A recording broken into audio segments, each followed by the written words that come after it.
नमस्कार मंडळी, श्री स्वामी समर्थ. बऱ्याच वेळेला आपल्या मुलांच्या जीवनामध्ये अनेक प्रकारच्या समस्या असतात. आपल्या मुलांना अनेक अडचणीचा सामना करावा लागतो. त्याप्रमाणे काही केल्या आपल्या घराची प्रगती होत नाही. घरामध्ये कलह, वादविवाद ह्या गोष्टी वाढीस लागलेल्या असतात. तर उद्या म्हणजे 19 डिसेंबर 2025 रोजी वर्षातील शेवटची मार्गशीर्ष अमावस्या दर्श अमावस्या आहे.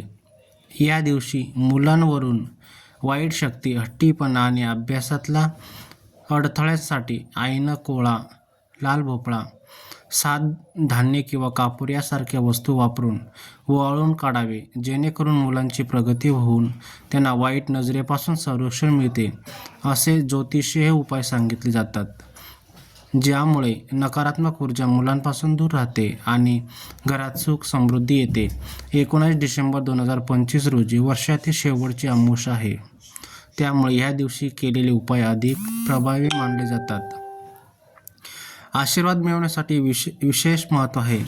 उपाय ज्योतिषीय आणि लोकश्रद्धेवर आधारित आहेत. ह्या दिवशी घरात सकारात्मकता वातावरण ठेवावे आणि वाईट गोष्टी टाळाव्यात, असे सांगितले जाते. वस्तू: लाल भोपळा, कोळा, 7 धान्याची मूठ किंवा 1 रुपयाचे नाणे, कापूर वापरून ओवाळावेत.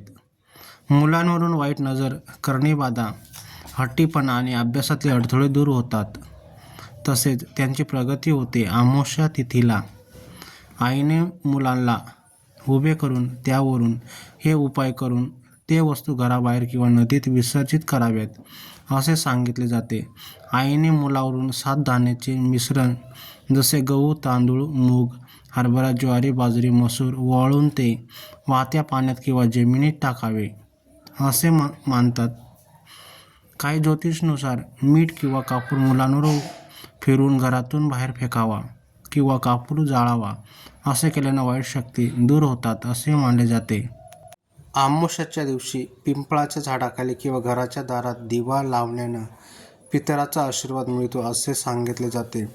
अमावस्येच्या दिवशी नकारात्मक ऊर्जा जात असते, त्यामुळे उपाय करून ती ऊर्जा मुलांच्या आसपास फिरू नये आणि त्यांना वाईट नजरेपासून वाचवावेत यावे, यासाठी हे केले जाते.